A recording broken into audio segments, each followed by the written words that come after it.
Hello. So it's Friday and I'm cooking, which I'll be honest, I don't do that much because I don't like cooking. Anyway, I'm making gourmet burgers. I've just decided to call them gourmet burgers.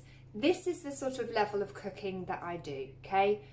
No faffing around, no airs and graces, just this is the cooking of someone who doesn't really love to cook and who doesn't have a lot of time to spend hours in the kitchen.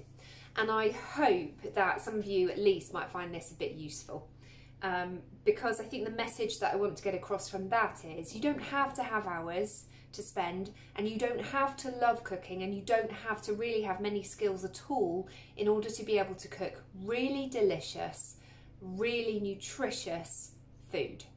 That's my message. So I'm cooking these burgers. What I've done so far is this.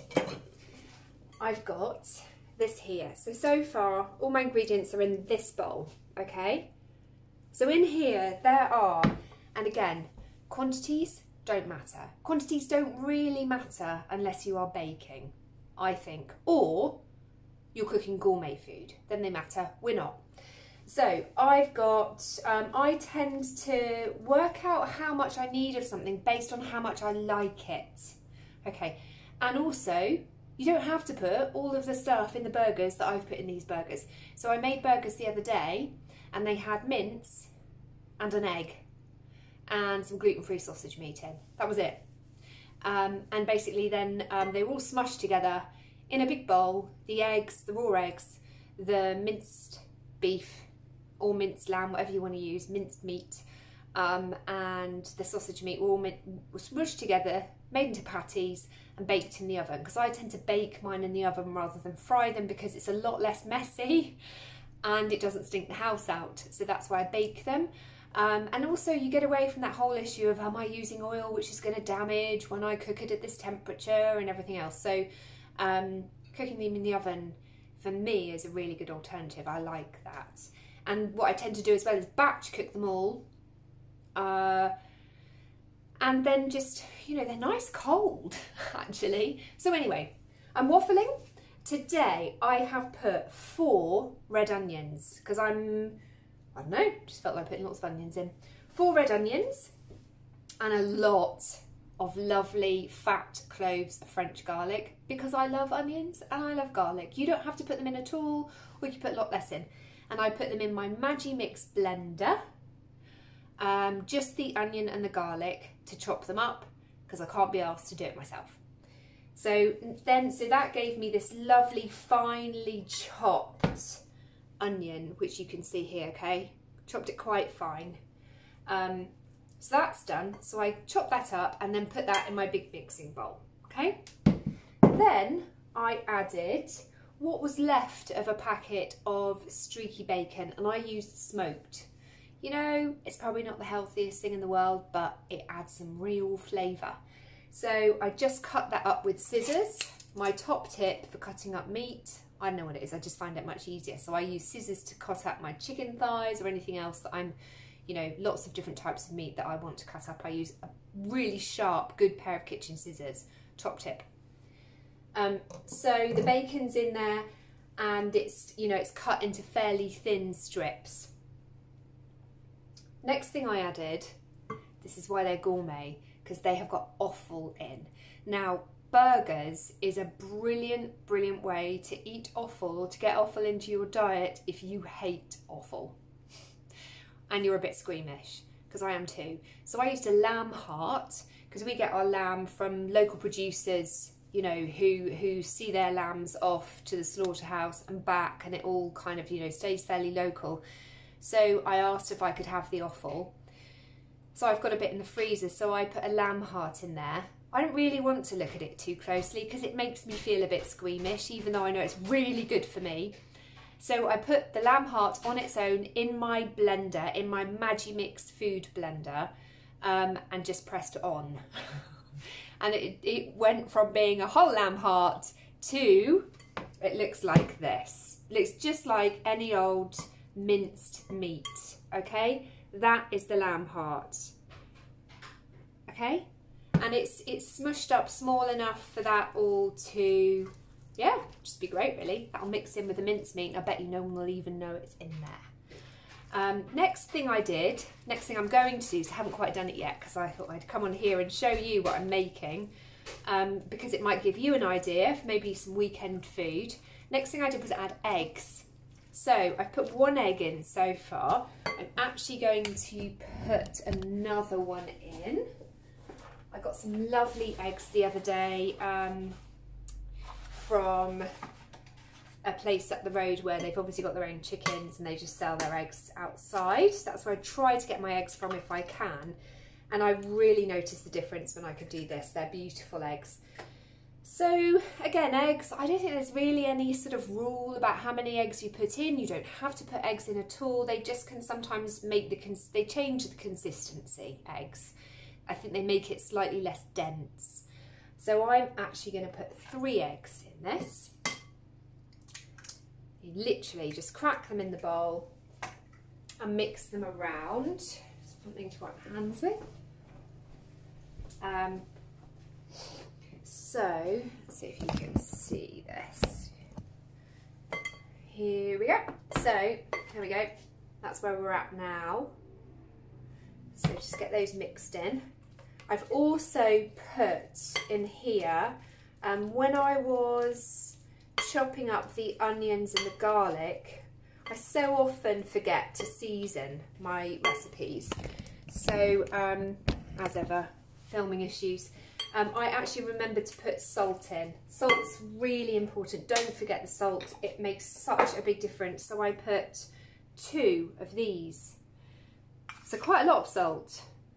Put 2 of those in with the onions and garlic.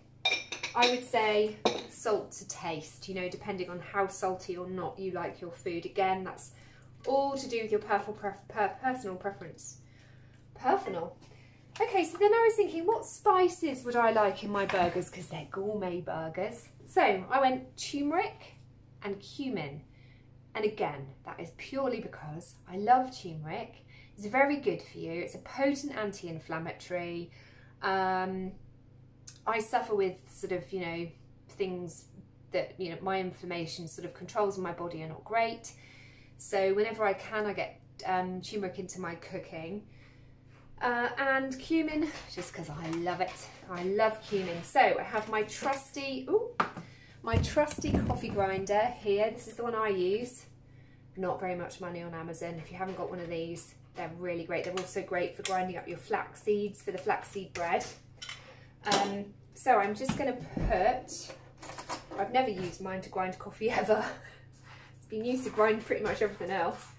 I'm going to put 2 heaped teaspoons, in fact no I'm not, see, this is how I cook. I'm going to put 1 heaped teaspoon of cumin seeds in there. Give it a whisk.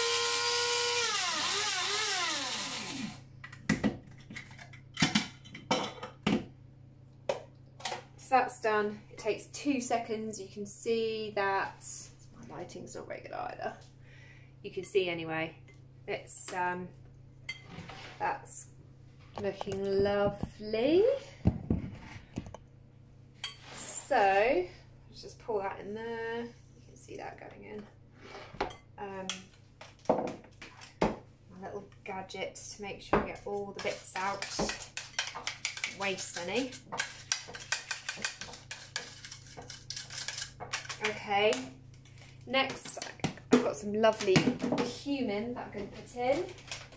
This is the cumin that I'm using at the moment, picked it up in TK Maxx. I think TK Maxx can be quite a good place to get this sort of thing from, but I don't know. It certainly smells lovely. Oh, it's gorgeous. Watch your fingers with this because it stains like crazy. I'm going to put 2 heaped teaspoons of cumin in there and put that straight in the sink. Check how orange I am. Here we go. So that's the cumin done. No, turmeric. Give that another good old mix around. And then finally, anything else you want to put in now. If you're a big pepper fan, you could put that in. Really, you know what? These will They'll cope with pretty much anything. So this is the mince I'm using. I never ever buy lean mince. Fat's good for us. So just how much mince is that? That's 750 grams of mince. Okay, so that's going in. Lovely. Take my ring off and give it a really good scooch around. So now actually I am going to get orange hands, aren't I? Never mind. So, yeah, so I hope that this maybe provides you with a bit of inspiration for this weekend if you were wondering what to cook. I'm always interested when I sort of hide something. It's a great way to hide offal, because offal is, I continually hear it being talked about as, you know, one of the most nutrient dense foods there is. It basically contains so many really, really important nutrients which are, you know, quite difficult to get, certainly difficult to get from vegetables, in a form which your body finds really easy to use. So that's a really good thing. I'm just going to give that extra big bit of nastiness to the dog.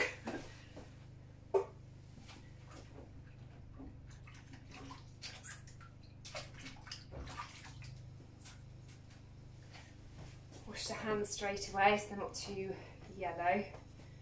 Ha-ha! Okay, so that's what it looks like now. Delicious burger mix, look at that. So, next thing, the oven is on ready at 180. I've got my baking tray lined with baking parchment already. And literally I'm just going to do one.